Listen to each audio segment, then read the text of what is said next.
but it was never actually set up. Next hour, President Trump wraps up his first international trip with a speech to American troops stationed in Italy. Now, he then boards Air Force One to return to a White House under even more scrutiny over these possible Russian ties. The CNN international diplomatic editor Nick Robertson is live there in Sicily, where the G7 summit is wrapping up. Nick, any indication at all that this new report has really overshadowed the president's meetings with foreign leaders? You know, the best indication we have, because we're not able to ask the president directly, is not holding a press conference here, unlike the other leaders. We're told by his advisors, economics advisor Gary Cohen, General H.R. McMaster, Mr. Cohen saying that he'd had a very robust schedule, working 16, 18, 20 hours a day. That appears to be the reason he's not holding a press conference. But Gary Cohen did answer that question.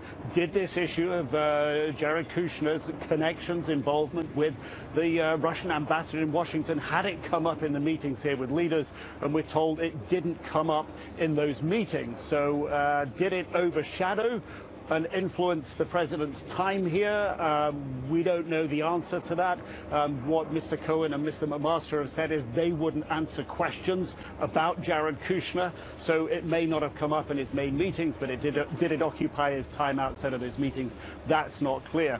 The central thing that has come up here today is a dissatisfaction that's being expressed by the German Chancellor and the French President by the fact that the United States, President Donald Trump, has not agreed to sign up to the Paris Climate Accord of 2015, that the climate part of this summit communique, which by recent G7 standards is very short, President Trump is still taking time to decide, it says, whether or not to agree to the Paris Accord.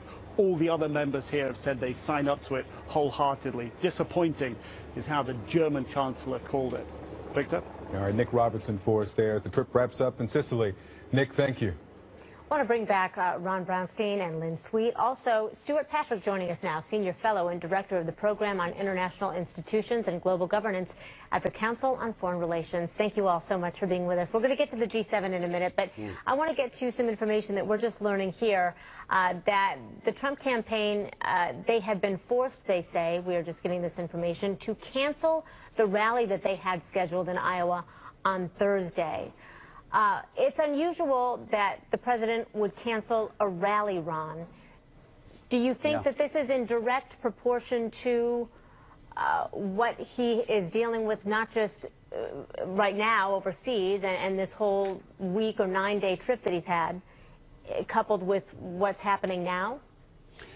Well, you know, I don't think we know exactly why, obviously, why they have canceled it. They are certainly going to come back to a lot of big questions. I mean, you have been, you know, watching on social media this morning. I've been struck by the number of former intelligence officials and analysts who have said simply, this does not qualify as a back channel in the way that H.R. McMaster portrayed it. This is something very different from a back channel. And we've had several former intelligence officials on social media, which is kind of an incredible thing to begin with, saying that they might have faced questions about espionage if they had done something like this. So these are big questions. And then the other big thing hanging over the week, which Nick Robertson